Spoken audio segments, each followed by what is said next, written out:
Hi guys, thanks for tuning in today with us. You've got me, Mitch, and I'm here with Bridgid, and we're here to discuss New Zealand and Australia. Me being an Aussie, Bridgid being a Kiwi, we're going to discuss a lot of things with you guys today. Differences and similarities between Australia and New Zealand. One of the main differences, unfortunately, is the fact that you Kiwis kill us in the rugby every year, which I'm deeply disappointed about, which is one of the reasons I only watch cricket. I don't know about you, Bridgid. I only then support the rugby because at least we know that we win that one. Yeah, and quite convincingly every time, unfortunately. So, yeah, and for those of you who don't know, I'm obviously from Australia myself, and Bridgid also born in New Zealand, but has the advantage over us both in this conversation because she's also lived for large parts in Australia as well. So, Bridgid, maybe you want to tell everyone a little bit about your sort of experience there. Yep, so I grew up, went to university, early adult life in New Zealand, but I moved to Australia and lived almost 20 years in Sydney. My daughter was born in Sydney, so my daughter is Australian. Sometimes I can be a little mean to her because she's Australian. No. But now, similar to you, Mitch, living in Europe, but to be honest, I call New Zealand home, but I also call Sydney home. So I'm not sure about you. What do you call home? Yeah, that's also a tough one. Yeah, obviously here I'm in Poland, and I do call Poland home as well. But yeah, I also call Australia home for sure because that's obviously where I was born, and my parents are back living there now as well. So that's definitely still always my home wherever my parents are, I guess. But I've also lived in Vietnam, so I also call Vietnam home as well. Oh, wow. So I've got three homes, I guess. But I think having lived for so long in Sydney, I see, and what we're going to talk about today, I see so many more similarities between New Zealand and Australia. We can joke and have friendly rivalry, but I think on the whole, there's a lot more similarities. Would you agree? Oh, definitely. And, we always love to give each other a little bit, a bit of banter and stuff like that. But at the end of the day, we're basically neighbors, yeah. And we do have so many similarities, like a lot of similarities in culture. We've got, really similar senses of humor a lot of the time as well. So yeah, exactly. So I think the Kiwis and Aussies get along pretty well. Exactly. It's fun to joke. Exactly, yeah. And I think that's one of the big things for both Aussies and Kiwis as well is we're not afraid to joke at our own expense a lot of the time as well. Yeah. So I think we're that's pretty one good of the big at laughing things. at ourselves. Yeah, and then we love laughing at other people as well. Of course. So that's, probably one of some of our national pastimes. Yeah. And all right, so we're going to dive into it, and we're going to do our top threes today of different things. So the first one on the agenda, the top three cultural nuances between Australia and New Zealand. So as we said, I'm going to focus more on the similarities, and we're language teachers, so let's start off with some language. I would say one of the big similarities is in some form, whether it's the words or even the vowel sounds, shortening sounds. Obviously, there's so many words that we shorten. You're an Aussie. There's Tassie. We all love having a barbecue. And in New Zealand, I call it a barbie. In Australia, I call it a barbie. So this idea of shortening, especially those kind of words to E at the end. But I guess the thing that most people like to laugh at New Zealanders about is how we shorten certain sounds, particularly the E in short words like bed. If I say it properly, it's bed, but if I say it quickly, it's bid. And it becomes a little I sound. And that's the thing that when I first went traveling as a young adult, people got confused about listening to me. The shortened vowel sounds. And I think that's one of the things that opened my eyes as well, is when I started traveling, then I really realized how much slang we use, how many colloquialisms we use, how much we shorten every single word. And, I was speaking to people who had really good English, and they just couldn't understand a word I was saying because I was just using whatever I used to use back in Australia. And it's not as effective to non-native speakers. Sometimes even now, not speaking, but when I'm writing a message, I'll sometimes want to say, see you this arvo. And then I suddenly have to think, they're not a Kiwi or an Australian. Not necessarily know what arvo is, being afternoon. That's one I just still want to use all the time. And you're right, and even just simple greetings when, instead of saying, yeah, exactly. Like we do have a very nasal accent, I have to admit. And even just the simple, like, how's it going? Like, instead of how is it going? Yeah. How are you today? Kind of thing. How's it going, mate? Yeah. And obviously the g'day. Yeah. and of course, just the use of a at the end of every sentence, like, beautiful weather today, eh? It's... I'd say that's definitely more a Kiwi thing, but you're, Mitch, from Queensland. So over time, I've noticed Queenslanders have more in common, like New Zealanders and Queenslanders have some slang and phrases that we use that are more in common, because I lived in Sydney, which is New South Wales, and people definitely don't use a as much there. And so that's how often people would pick up that I was a Kiwi. Yeah, and that's actually how they tell us apart as well. Like, from Queensland, especially the further north you go in Queensland, the more pronounced a is at the end of the sentence too. Like, the longer it is, the further north you are. Yeah, and it's usually just the way it's picked up, I guess. Yeah, so yeah. But I think, this way how we shorten everything and turn everything into like slang also leads to the second point for our like top 3 cultural nuances is, super informal and therefore super friendly. I mean, New Zealanders and Australians, I think, are well known for being very, very friendly. And that's one of the things I'm really actually proud of. Like, when I'm traveling, I feel like people, there might be certain jokes, but I think we're known for being very, very friendly. Yeah, very friendly, very, very open, like just happy to sort of have, like, tell your whole life story to complete strangers sometimes, and whether they want to hear it or not, usually. Yeah, that's true. So. I'm quite open. I tell you everything. and probably, we're at a big risk of having probably our, information stolen, right? Because we're telling our whole life story. They're able to guess passwords probably based on that fact. That's true. I hadn't thought of that.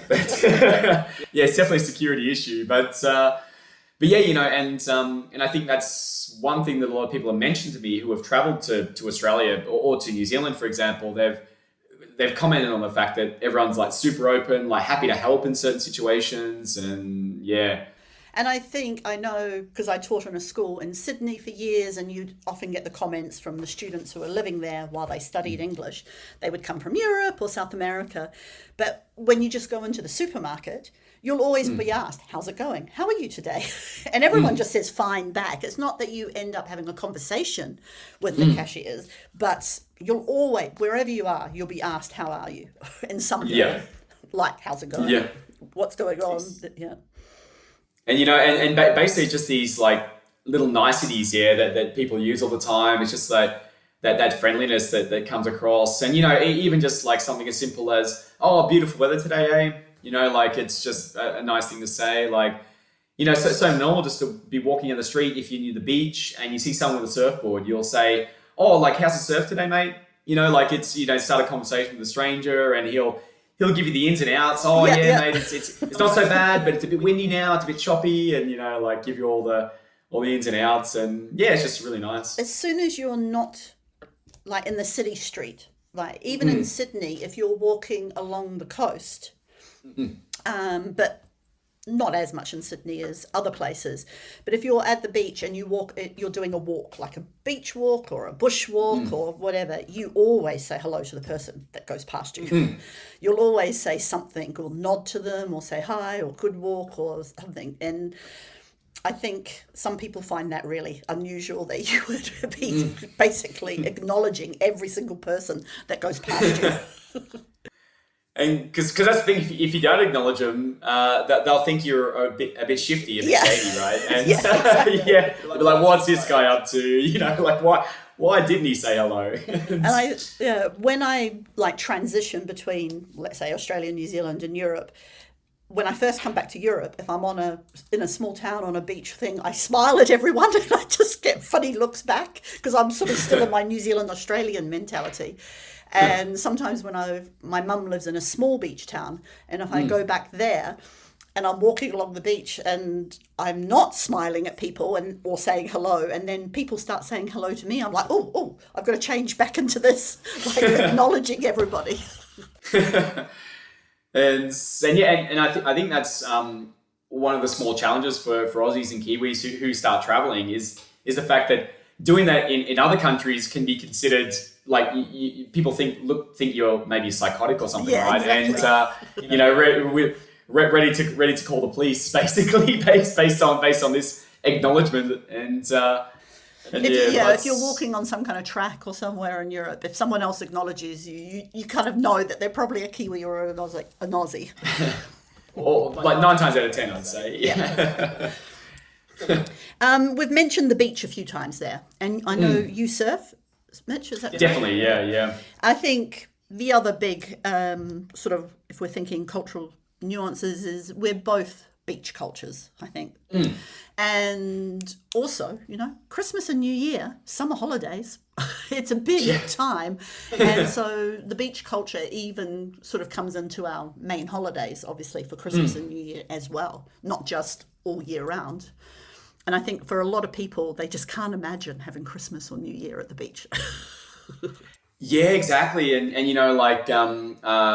probably a lot of our listeners might know this, but my wife is Polish, and we always compare the differences between Polish Christmas and Aussie Christmas, and like you mentioned, Bridgid, like basically your Christmas day would be either spending it, if someone's got a pool, you'll be there swimming in the pool during the day, going down to the beach for some time as well.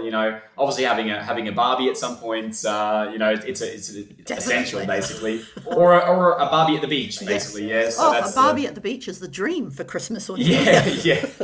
And basically you've got to take your own because the public barbies are always taken pretty early as well. So it's pretty big competition down there around that time of year. I mean, I love the beach culture in New Zealand and Australia. I think one of the things I still find hard in Europe, because I was in Italy for summer and I've been in Spain for a summer and I was also in Cyprus. I still can't get over that some parts of the beaches are kind of controlled by a restaurant or aren't public. I mean, beaches are public for me, and they're not overtaken. Like, we don't necessarily take sunbeds, or we might take our own chairs, but you wouldn't find a beach area where there's sunbeds all available. You just go to the beach yourself with your towel, with your stuff, and find a space not right next to someone else and just enjoy the beach. Yeah, and that's actually one thing I had to get used to about beaches here in Poland, was the fact that people have got no problems sitting directly next to you. And in Australia, and New Zealand as well, for sure, that's like seen as a little bit rude, because there is so much space in the beach that exactly. Just have boundaries, have personal space, right, and actually just spread out a bit. You've got enough rooms. So, but if you go to a beach that's got sunbeds, there's only 10 centimeters between you anyway. It's like, woo, it's a bit close. Yeah, you're right, and basically we do have some kind of unwritten beach etiquette, I guess, there as well. And it's public space. Give yourself some space around you as well, and basically give everyone what they need. Obviously, I lived in Sydney. Christmas, New Year period, Bondi Beach. No, there's no space. It's more. There's barely any space, but most of the time, yes, you'll always have enough space at the beach. But Bondi at Christmas, it's a busy beach.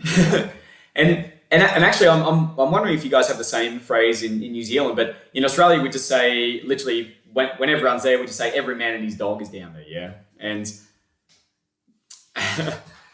and that's literally, but that is like a figure of speech, obviously, but it's also literally the case because people do take their dogs down there as well, depending on the beach. Yeah, definitely, because I know that's one thing. In Sydney, there's not as many dog beaches, I would say. Like the big main beaches, definitely can't take your dog, but it might be different in Queensland, more the wilder or the less city beaches. But in cities, there's a little difference with the city beach and a like country area beach, I think.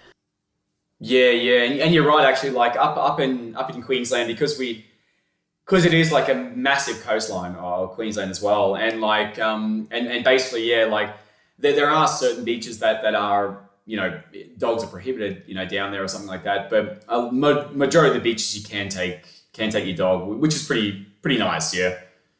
I love seeing dogs playing in the sea. It brings instant happiness. Yes. Yeah, well, to be honest, I have seen dogs surf. Like, I've never taken a dog surfing myself, but yeah, I'm not sure I want to be responsible for that kind of action. But tell because I'm not so familiar with it. Obviously, I had a lot of friends growing up who surf, and in Sydney, a lot of friends surfed, but I'm not a surfer. But tell us a little bit about maybe surfing beach culture, because it is a little different, and I'm sure there's a few pieces of vocabulary that are different as well. Yeah, definitely. And, you know, and it's funny because, you know, the first thing that people have got to realize, like Australia and New Zealand, of course, we use the metric system for measurements, except when it comes to surfing and wave height. We always say, it's 6 foot down there today. Yeah. And of course, we use the terminology, you know, the thing that you want to do when you're surfing is get in the barrel, which is obviously when the wave is curling over and you're inside this green room, or blue room, I guess. Obviously that's the main aim of surfing. And trying not to die, of course, is another main aim. But yeah, we you know, the surfing culture is quite really laid back, obviously. Yeah, like, you know, you'll but people, it's a bit of a misconception that surfers are really lazy as well, because, you know, as a surfer, you will get up at, you know, 4 o'clock in the morning to go down to the beach for a surf, to get the best glassy conditions, like without so much wind or anything like that. You know, basically get those perfect glassy barrels, and you know, like. And then still go to work. Go for that early surf, and then go to work. Still go to work after. Yeah, exactly. Yeah. And you know, and basically, we'll even go surfing in the winter. And you know, obviously, Australian winter isn't the same as European winter, no way. But you know, it can get like quite cold. Like it can get like down to about 10 degrees or something like that in the day, 15 degrees, for example.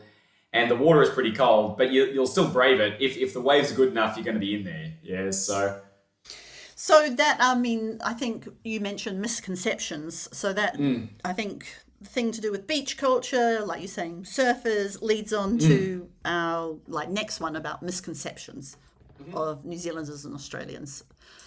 Yeah, and I think one of the misconceptions, like we mentioned, was the fact that, you know, because we are really friendly, really laid back, that people automatically think that we're also lazy, right? In general. Do you also feel that? Exactly. Maybe just in general, you think Aussies are lazy and the Kiwis are the hard workers, right? Yeah. That's what I had before I moved to Australia. Now I know it's not true. But yeah, I think, it's, for me, it's one of the biggest misconceptions, because I think we have such a strong work ethic. I mean, I didn't grow up in the city, I grew up on a farm. And I think if you grow up in the country or on a farm, there's also a different work ethic anyway. But I'd say New Zealanders and Australians have a really strong work ethic. Yeah, it's true. And you know, it's, and basically, like, depending on the type of work you do as well and the location of your work, it takes a lot of like mental strength. We have to be mental giants sometimes because you're looking out the beach, you're looking at this beautiful view, and you've got to work all day and get everything done. The temptation is there, and you've got to try and resist that temptation all the time, right? Exactly. You want to just grab your surfboard and go. That's what lunch breaks were invented for, right? Like, if you're able to eat while you're working, use your lunch break wisely and get out there, go for a quick hour surf or something like that. But when I lived in Sydney, quite often after work, I would go to the beach and go for a walk, and it just makes everything better. I mean, you might have gone for a surf in the morning or in the afternoon, but just having, or in summer, or just before summertime started, when it was really light early in the morning, I used to love getting up super early and going for a walk at the beach before going to work. So you really maximize your time between the beach and work. Definitely, and I think that's also what helps us at work as well, because we can sort of chill in those times when we're at the beach, and we have that chill time, so we can sort of separate. This is your chill time, this is your work time. Get it done, then it's like, and that's one of the phrases we use in Australian English. I don't know if you guys have something similar in New Zealand, but we like hard work, we say hard yakka. Ah, yes. Yep. But there's a brand called Hard Yakka. If you think of the tradies wear, so tradespeople. So if you want boots or if you want work trousers, it's a really common brand is called Yakka, or is it called Hard Yakka? Yeah. Hard Yakka, I'm pretty sure it's called. Yeah. We use Hard Yakka as well.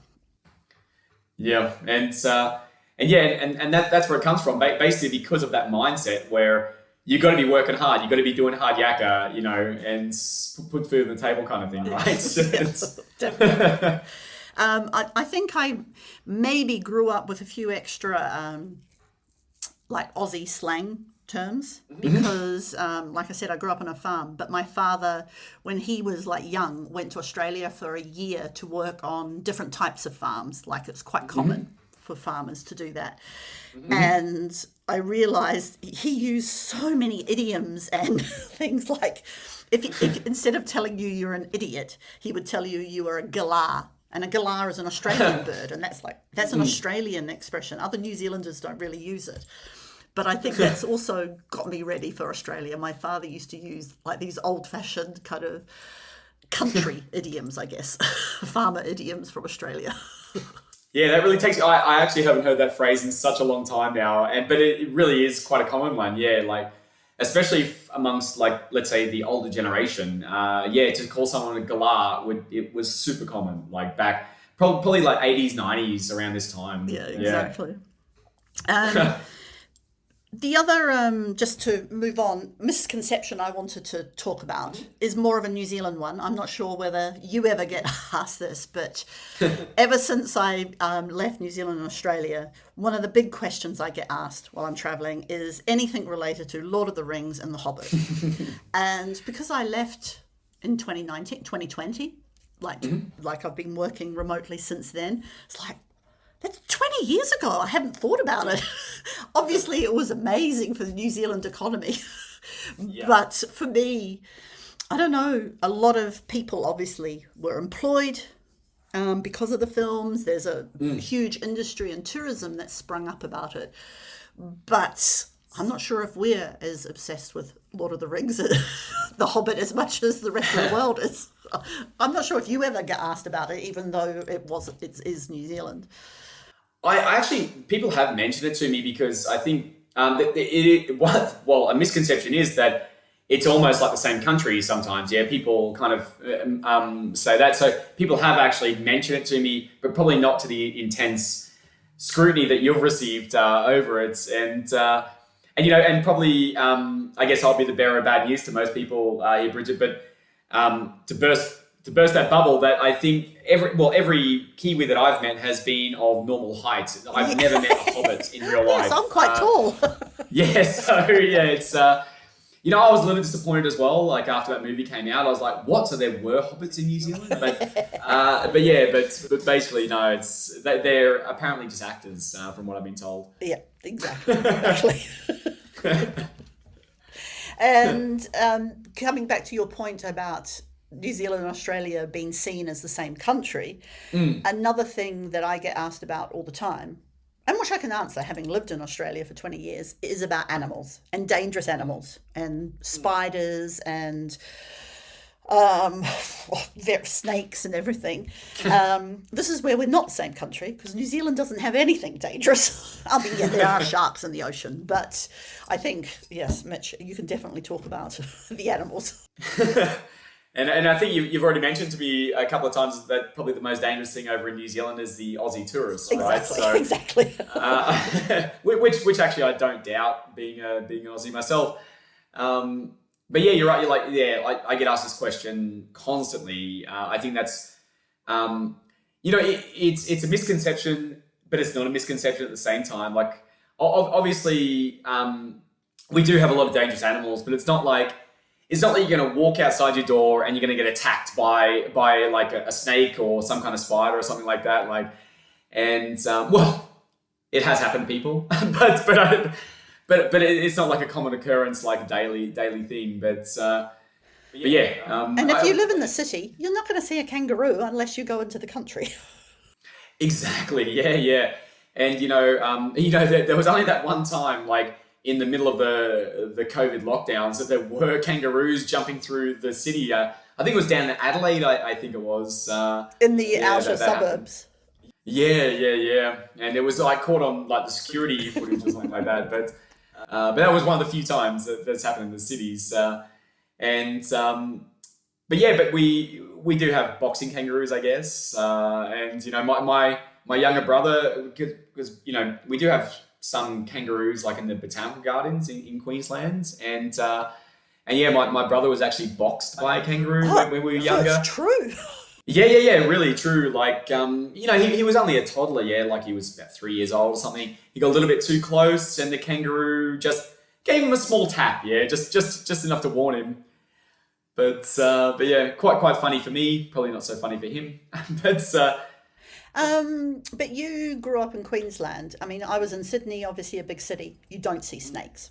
Yeah, you see spiders, but big spiders aren't the scary ones. It's little ones that are. But I don't think I've ever seen, even when I sort of travelled up the coast in Queensland, I don't think I've ever actually seen a live dangerous snake. But I have got a friend who lives now near where you're from, like Sunshine Coast, and she shared a picture of finding a snake in her toilet. Ooh, that is scary.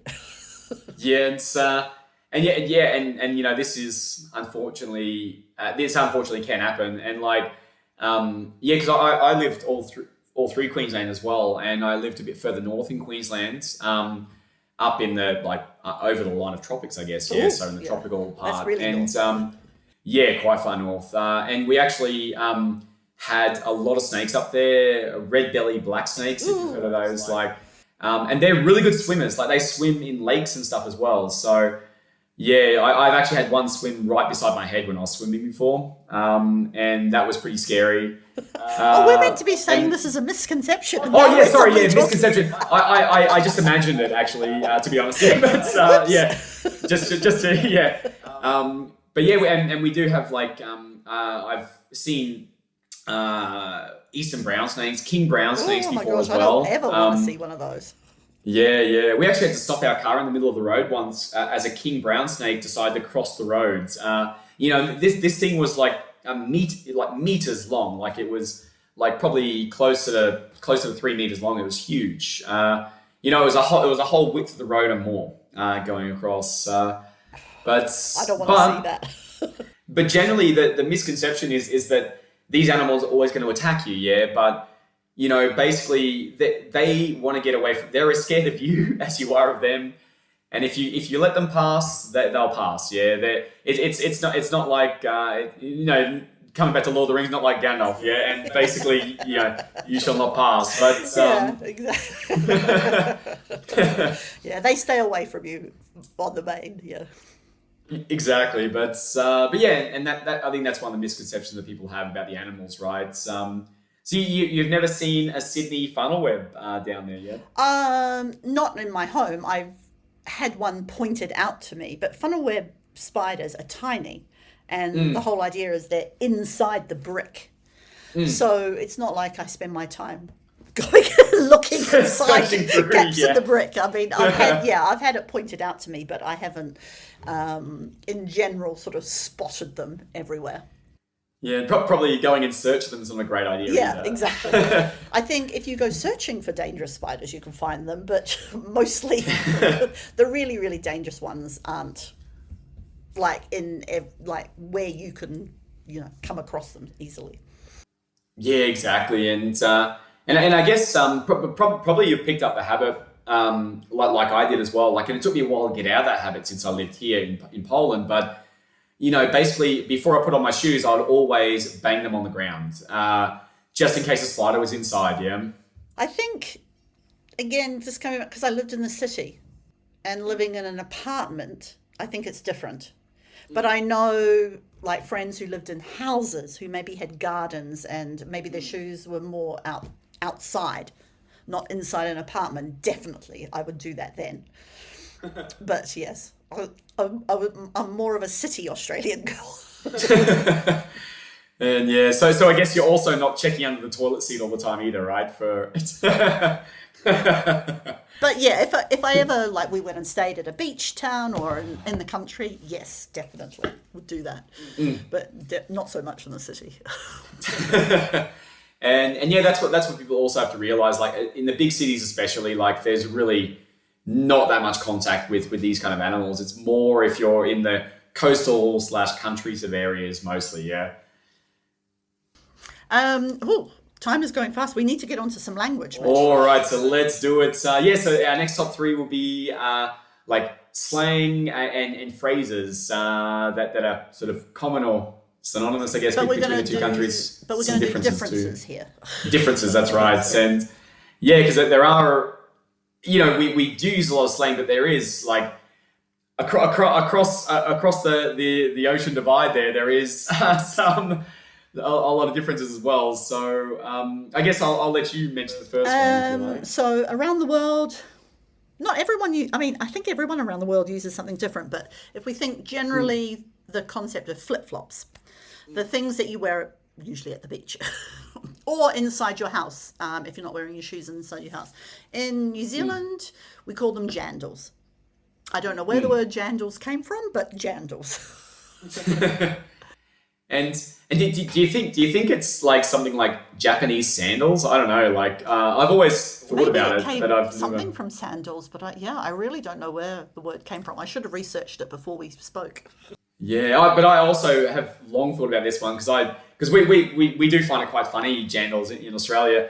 But mind you, then we have even stranger names for flip-flops, which is the common word throughout all Australia is thongs.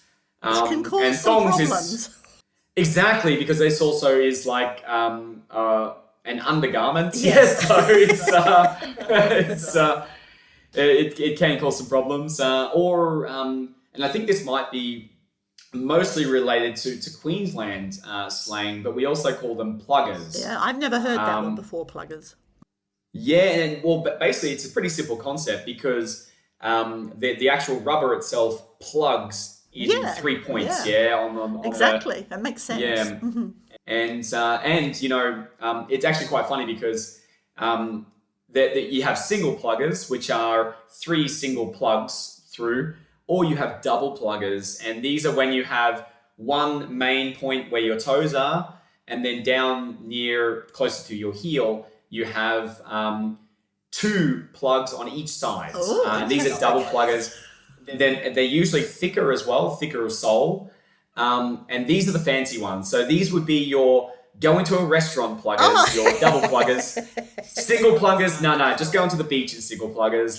Don't even bother going to a restaurant in those. Yeah, so formal pluggers, double pluggers, single pluggers, casual ones. Yeah. Nice. But yes, so jandals and thongs and pluggers. That's what we've got. Staying with the beach, another word, if you're going to the beach for the day or having a picnic and having a barbie at the beach, you need to take your food with you and your drinks with you. And the big box, or whatever you want to call it, that we call it in New Zealand a chili bin, because it's chill. chili bin. But what do you call it? And by the way, chili bin makes a lot of sense. I really get this one. And in Australia, we actually call it esky, is what we call it, which from what I understand, it's short for Eskimo, actually, which obviously now is probably not the nicest words, but to use, I think they prefer Inuit as one of the words. But I think we use that's where Eskimo. it comes from. I didn't know that. Yeah. Oh my gosh. I think this is just a guess, actually, because a lot of slang is really weird as well. So there are weird reasons why it's called certain things, but I'm guessing that's what we call it esky, because it keeps everything cold, maybe. But chili bin, I love that one, actually. It's one of my favorite Kiwi slang words, chili bin. Because then we also have the word bin, because chili bin. How we shorten the sounds there. It's a chili bin. That's one I had to often, when I was living in Sydney, I had to sort of stop myself and think about using what Australians say and not say chili bin, because people wouldn't necessarily understand me. Yeah, but either that or they would point you out as not being Aussie straight away, right? And, yes, exactly. That's what gave me away. And actually, and this is not one of the slang words, but also relating to something with drinks. I've heard you guys in New Zealand also say to go to the bottle shop, to get a pallet of beer, pallet of beer. I don't know, pallet. That'd be a lot of beers. A pallet.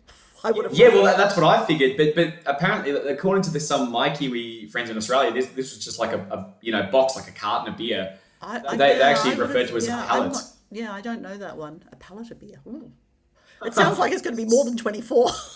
Yeah, exactly. That's what I thought. I was really confused when I heard that the first time. Yeah, so I just wanted to run that one by you because I just thought of that just then. But, I haven't heard that one. Oh, maybe I'm not a big enough drinker. Yeah, maybe. Yeah. Which is probably a good thing, by the way. But sticking to the beach, another sort of word that I still use to this day, but if I'm talking to anybody else except my family or a New Zealander, for swimwear, I say togs.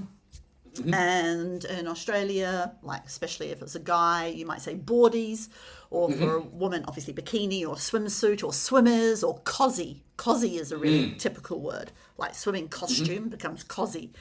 And my daughter uses all of those. She doesn't say togs. That's how you know she's an Aussie rather than a Kiwi, despite her Kiwi passport. She has never said togs. But I understand that in Queensland you do say togs. Yeah, definitely. Togs is the general term we use. We also do use boardies, for example, bikini and stuff like that. I think cozzy is much more from the southern parts of Australia. So New South Wales, Victoria, these kind of states. And you're right, but definitely boardies. We would say short for board shorts. But all-time favorite word for swimming costume would have to be budgie smugglers. We'll let people Google that one. Yeah, definitely Google it. Budgie being a bird, but a type of bird. But just to give a small hint for that one. But definitely Google that one. Budgie smugglers. Good fun to see. And I think, but I think that's one of the things we share between Australia and New Zealand is a lot of slang, but we also differ in so many ways, right? It's I guess that's how we tell each other apart most of the time. So. But then there's some, when we were first talking about this, I always thought sweet as and using as is a really Kiwi thing to do. But you're saying you do it as well. You say, sweet as, yes. and using as at the end of sentences or a at the end of sentences. I thought that was much more of a Kiwi thing, but you do it as well. Yeah, definitely. And I don't know if that's just purely much more Queensland thing or something like that. But yeah, sweet as is I probably use that phrase the most out of any phrases I'd used with anything, because that's just an acknowledgement of any situation. yeah, like, you want to go do something? Yes, sweet as. Simple. And yeah.